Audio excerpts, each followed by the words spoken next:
Baqir ख़ानीअ ते इहो नालो कीअं पियो? हिकु दिलचस्प वाक़ियो। मिर्ज़ा आगा बाक़िर बंगाल जो मशहूर जनरल हो। पाण मुर्शिद कले खान जो ॼाटो पिणु हो। मिर्ज़ा बाक़िर जो बंगाल जे नवाब सिराजुल दौला सां बि तमामु वेझो लाॻापो हो। बाक़िर चटागांग में रहंदो हो। हिकु ॾींहुं इत्तेफ़ाक़ सां संदसि मुलाक़ात ख़ानी बेगम सां थी, जंहिंजो वरी तालुक़ आराम बाग सां हो। ख़ानी बेगम पंहिंजे दौर जी मशहूर रक़ासा हुई। संदसि हुस्न ऐं जमाल जा किस्सा बंगाल खां वठी दहलीअ ताईं आम हुआ। मिर्ज़ा आगा बाक़िर संदसि रक़्स फ़क़ति हिकु दफ़ो ई ॾिठो ऐं उते ई पंहिंजी दिलि विञाए वेठो। प्यार ऐं मोहबत जी इहा कहाणी लिकी न सघी। उन ते सॼे सूबे में बहस थियणु लॻो। आगा बाक़िर ख़ानी बेगम सां शादी करणु चाहींदो हो।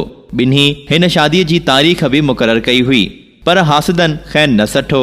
ज़ैनुल ख़ान जेको पाण शहर जो कोटवाल हो ऐं संदसि वालिद जहानदार ख़ान दरबार में वज़ीर हो।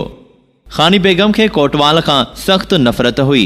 ज़ैनुल ख़ान बि इन ॻाल्हि खां चङीअ रीति वाक़िफ़ हो। हिकु ॾींहुं ख़ानी बेगम पालकीअ में वञी रही हुई त कोटवाल मथसि हमलो कयो। इत्तेफ़ाक़ सां आगा बाक़िर अची हिन हमले खे नाकाम बणाए छॾियो ऐं पंहिंजी तलवार सां ज़ैनुल ख़ान खे शिकस्त ॾिनी। हूअं आगा बाक़िर हिकु शरीफ़ माण्हू हो, इन करे हिन कोटवाल खे शिकस्त ॾियण खां पोइ खेसि छॾे ॾिनो ऐं को नुक़सान न पहुचायो। कोटवाल जा ॿ साथी संदसि पीउ जहानदार ख़ान वज़ीर वटि आया ऐं खेसि ॿुधायो त मिर्ज़ा आगा बाक़िर संदसि पुट खे क़तल कयो आहे। उहो ॿुधी जहानदार ख़ान कावड़ में पागल थी वियो ऐं आगा बाक़िर खे गिरफ़्तार करे शींहं जे पिंजरे में क़ैद करे छॾियईं। हिकु रिवायत आहे त मिर्ज़ा आगा बाक़िर पिंजरे में शींहं खे मारे विधो। उन दौरान वज़ीर खे बि ख़बर पई त संदसि पुट शहर जो कोटवाल ज़िंदा आहे, तंहिं करे मजबूर थी बाक़िर खे आज़ादु कयाईं। पर हाणे ॻाल्हि वधी चुकी हुई। ज़ैनुल ऐं संदसि पीउ ख़ानी बेगम खे अॻवा करे ॾखिण बंगाल मुंतक़िल कयो।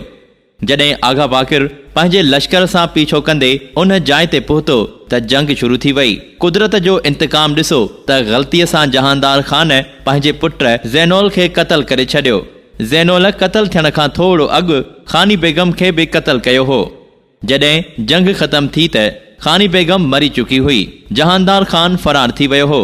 आगा बाक़िर पंहिंजी थियण वारी ज़ाल खे दफ़न कयो ऐं उन जे मथां हिकु ख़ूबसूरत मुक़बरो तामीर करायो।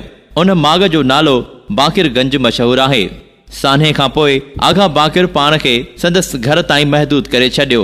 हिन दोस्तनि सां मिलण जुलण ऐं ॿाहिरि निकिरणु बंदि कयो। हू केतिरनि ॾींहंनि ताईं पंहिंजे कमरे मां ॿाहिरि न निकिरंदो हो। हिकु ॾींहुं हिकु दोस्त खेसि ॾिसण आयो। मिर्ज़ा आगा बाक़िर जी ख़राब हालत ॾिसी संदसि अखियुनि में ॻोढ़ा अची विया।